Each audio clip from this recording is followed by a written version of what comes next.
MBA की degree थी, कई सालों का वर्क एक्सपीरियंस था और फोटोग्राफी का हुनर भी था, लेकिन फिर भी नौकरी नहीं मिली। बेरोजगारी ने एक ही घर के दो और लोगों की जान ले ली।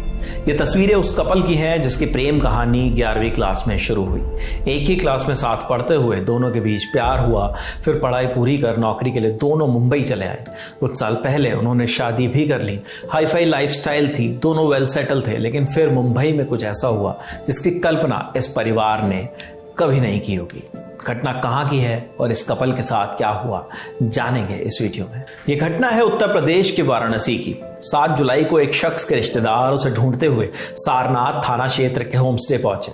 रिश्तेदारों ने होम स्टेशन संचालक को व्यक्ति की डिटेल दी और सभी उसके कमरे तक पहुंचे। कमरा अंदर से बंद था। उसे कई बार फोन किया गया, कमरे के दरवाजे पर भी दस्तक दी गई, लेकिन कोई जवाब नहीं मिला। उसके बाद खिड़की से झांकने पर जो उनकी आंखों के सामने नजारा था, उससे परिवार वालों के पैरों तले जमीन खिसक गई। जिस व्यक्ति को खोजते हुए वो वाराणसी पहुंचे थे, वो अपनी जान दे चुका था। ये खबर जैसे ही उसकी पत्नी के पास गोरखपुर पहुंची, पत्नी ने भी अपनी जान दे दी। वाराणसी में जान देने वाले व्यक्ति का नाम हरीश बगेश है। 28 साल का हरीश बिहार के पटना का रहने वाला था।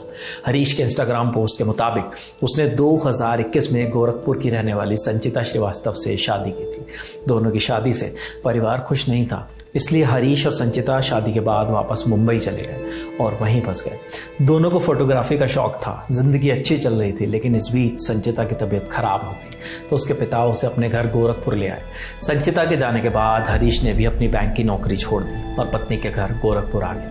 गोरखपुर आने के बाद दोनों ने रोजगार के लिए छोटी मोटी नौकरी ढूंढनी शुरू की, लेकिन कोई फायदा नहीं हुआ। आज तक की रिपोर्ट बताती है बेरोजगारी की वजह से हरीश डिप्रेशन में चला गया था और उसे नशे की बुरी लत लग गई थी। 5 से 6 जुलाई के बीच हरीश गोरखपुर से कहकर निकला कि वो अपने घर पटना जा रहा है, लेकिन हरीश पटना नहीं बल्कि बनारस पहुंच गया और वहां एक होम स्टे में रुका। उसके बाद 7 जुलाई की सुबह जब रिश्तेदार उसे खोजते हुए वाराणसी पहुंचे तो पता चला कि होम स्टे में ही हरीश ने अपनी जान दे दी। हरीश की मौत की खबर जैसे ही संचिता के पास पहुंची तो संचिता ने भी गोरखपुर में अपनी जान दे दी। हमने क्षेत्र के एसीपी अतुल रंजन त्रिपाठी से बात की तो उन्होंने पूरा मामला बताया। उन्होंने कहा, हरीश बगेश के परिजनों ने जानकारी दी कि वो कई महीनों से बेरोजगारी से परेशान था। अब तक कोई भी नोट बरामद नहीं हुआ है। आगे की जांच अभी जारी है। बेरोजगारी की वजह से हुई 2 मौतों पर समाजवादी पार्टी के अध्यक्ष अखिलेश यादव का बयान भी आया है। एक्स पर पोस्ट शेयर करते हुए अखिलेश ने लिखा है, नौकरी छूटने और फिर ना लग पाने के दबाव में पति की आत्महत्या की सूचना मिलने पर पत्नी द्वारा भी आत्महत्या करने का दुखद समाचार मिला। भाजपा सरकार की नाकामी का इससे बड़ा कोई और हलफनामा चाहिए क्या? भाजपा को सिर्फ सत्ता की राजनीति से मतलब है, जनता के दुख दर्द, बेरोजगारी या महंगाई से नहीं। भाजपा राज्य में हताश जनता से विनम्र आग्रह है कि ऐसा कोई भी कदम ना उठाएं, क्योंकि आत्महत्या कोई समाधान नहीं है। समाधान है भाजपा सरकार को बदलना। आपको बताते चलें कि कई मीडिया रिपोर्ट्स का दावा है कि मुंबई में सेटल होने से पहले संचिता ने विदेश में भी कई जगह जाकर फोटोग्राफी की थी। पिछले 6 महीने से हरीश और संचिता पैसों की समस्या से जूझ रहे थे। हरीश के पास से फिलहाल पुलिस को कोई नोट नहीं मिला है। अब तक यही सारी जानकारी है।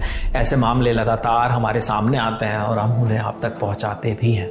हम भी यही उम्मीद करते हैं कि ऐसी घटनाएं आगे ना हो, ऐसे कदम लोग ना उठाएं।